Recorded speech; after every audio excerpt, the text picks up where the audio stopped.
There is a new California law signed by Governor Gavin Newsom on September 24th of 2024. It requires digital storefronts like the PlayStation Store, Steam, and Microsoft Store to inform customers that they are only purchasing a license to access digital media and not permanent ownership. The law was inspired by instances like Sony's attempt to remove Discovery content from its store and Ubisoft's shutdown of The Crew, which left a lot of customers without access to the games and shows that they had purchased. All right? This is going to be starting in 2025, requiring companies to either include a clear warning about the licensing terms or receive an acknowledgement from customers during a transaction. There's going to be two sides to this. One is going to be supporters of the law, that this is the step in the right direction. Okay? They're going to think that this is going to kind of snowball to all these other laws changing. Then we're going to have others who are going to say, this doesn't mean crap. It's simply just another thing that you're writing down or something else they'll put in the terms of agreement that you will sign and not even know. So it's not really a huge win.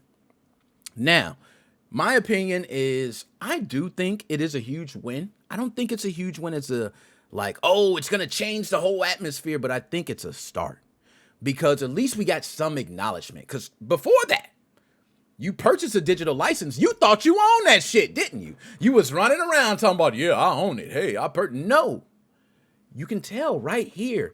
It's signed into law. You technically do not own it. You own a digital license. And I'm glad that they have to state that now. Okay? Now, Dr. Specimen, do you know anything or have you heard anything about this law? So I haven't heard much about this law, but here's what I'll say on this because I got some pretty hot takes on it. All right. All right. First off, I You don't if think it's we're going to do shit? assuming, well, no, if I need to My bad. assume that this law because I don't know how to go to the California website and all that. I don't really Me either. feel like looking for it. I'm going to be completely honest. So Me either. someone who's read the law could tell me otherwise. But Yeah. my thinking is this law to be effective would have to be say something like there must be clearly legible text next to the buy now button that's states the following that this is a whatever pursuant to California law we must let you know blah blah blah because otherwise what companies are just going to be able to say is, well, what do you mean? We put in our terms of service that that's what's going on. We're already telling them this. So this needs to be something that says outside of your terms of service and near the button that allows you to purchase, you need to clearly have set right there that this is the case. So, and I think for consumers to understand their own rights better, this is a good thing. Okay. You know, I could have a couple more maybe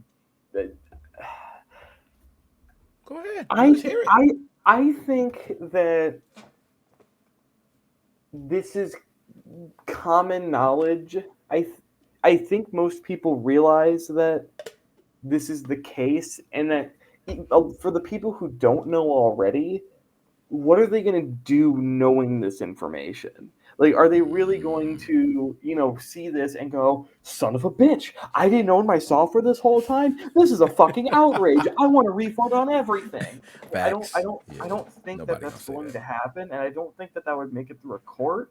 So, other than kind of being a bit of an embarrassment to these companies who sort of Okay. sidestep the issue and make you kind of think that you own the game, uh, now there's going to be sort of this permanent public embarrassment, telling them, telling everyone, don't be fooled.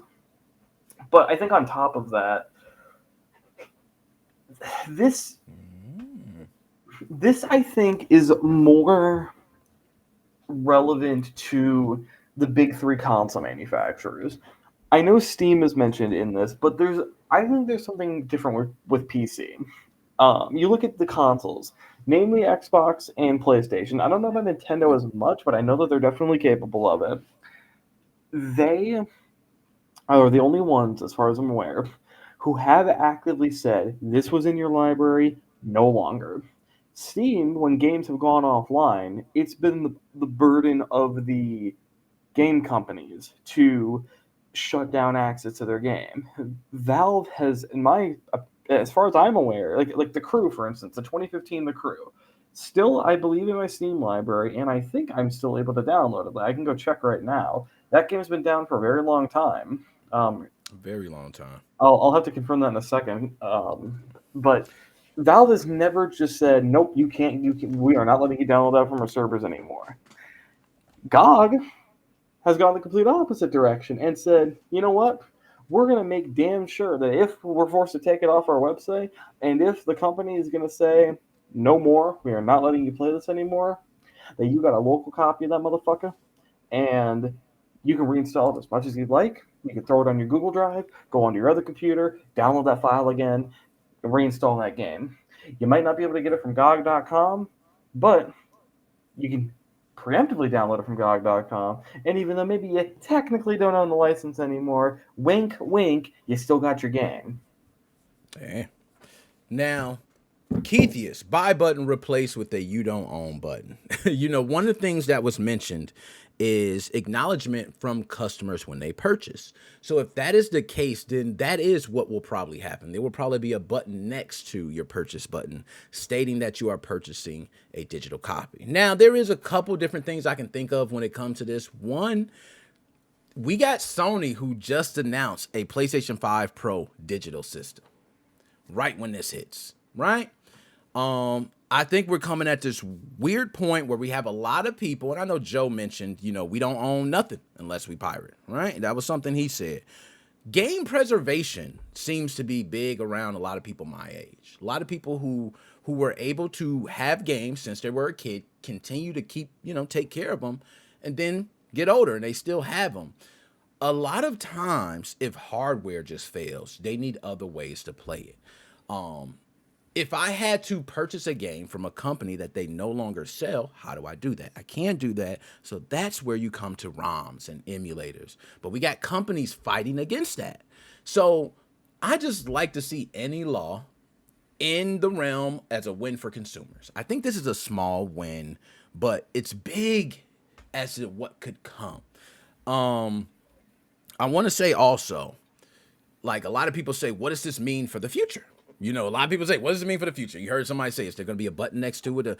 You're right. One side, we could have this in the terms. It could be right in the damn terms. You know what I mean? Like, we don't see the shit. We just scroll down, bam, click the button.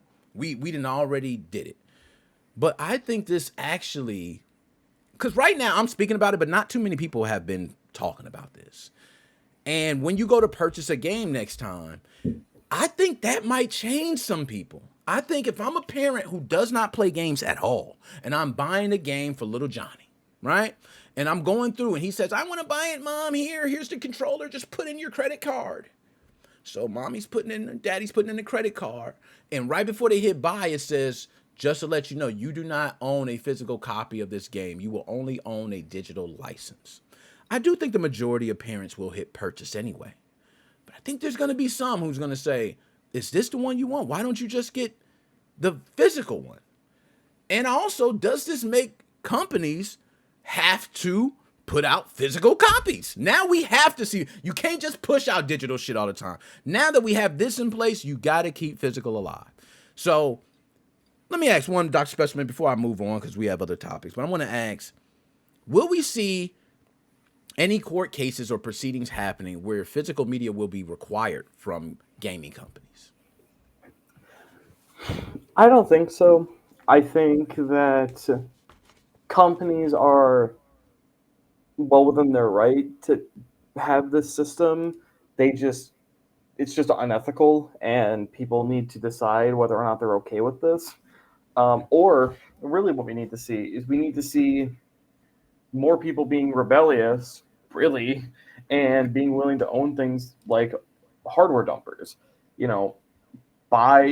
Buy physical media while it still exists and use hardware dumpers, and then when it's gone, be willing to jailbreak your system and dump your software games, dump your digital games.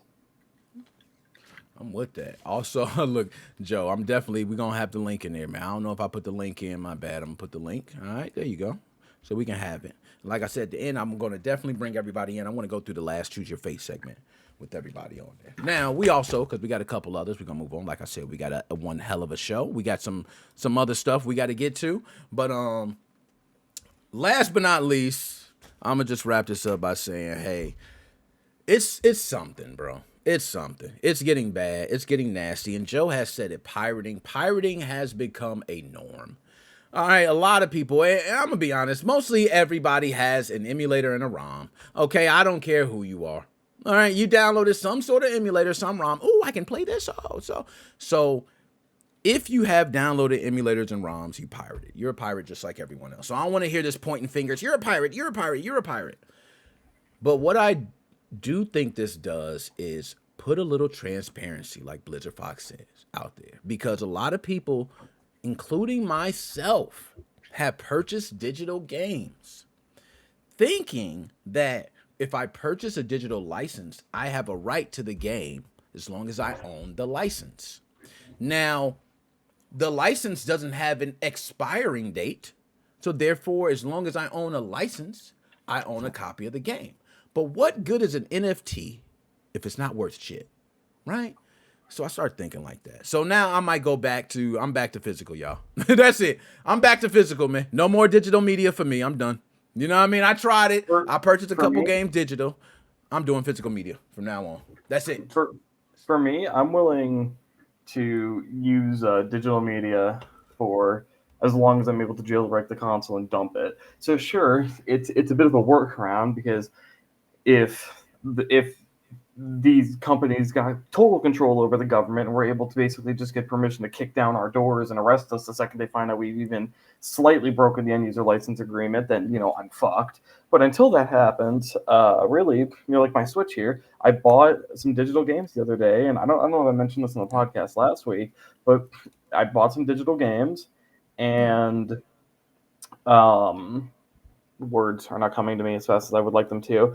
Had to boot my system in the my Switch in the Sysnan custom firmware so I could dump the games using Gold Leaf, and it's pretty janky, but I now have a backup copy of my games, and I'm actually booting my Switch up because they didn't really dump correctly, so I'm going to reinstall them on my Emunand and dump them again correctly.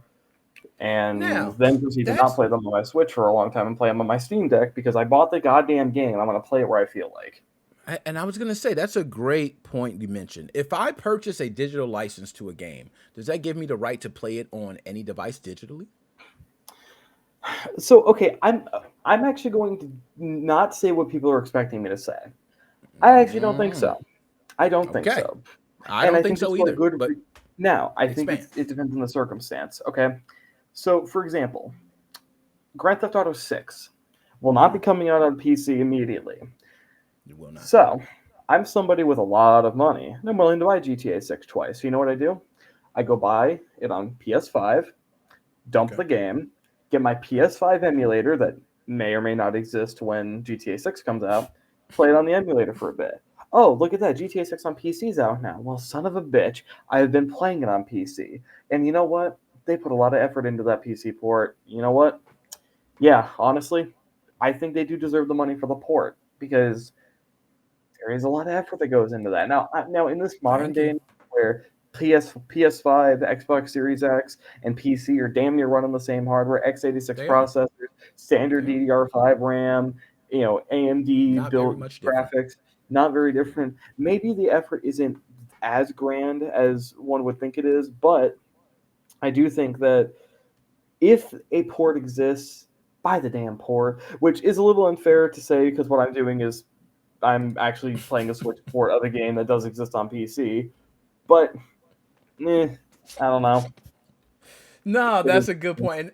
That's why I asked, man, because I don't feel that it's fair either, right? Like if I purchase a digital, so there's a lot of games that come out digitally from multiple consoles, but if I purchase it digitally on Xbox, does that give me a right to play that digital version on Sony? Or, hey, I purchased, now I would love, right, if you could purchase a game directly from a developer and get a license that worked across all consoles and PC. Like that's the dream, right? But we know that ain't happening because that doesn't mean more money. So that would be dumb, right? So no business is going to do that. They're going to make sure you have to purchase one for each console. But the reason I asked that idea, because when you talk about digital, it's a license. And if files are being used, and if a lot of those files are the same files, it's not much different. But I understand. I don't think that's fair either. So we can both agree there. Now,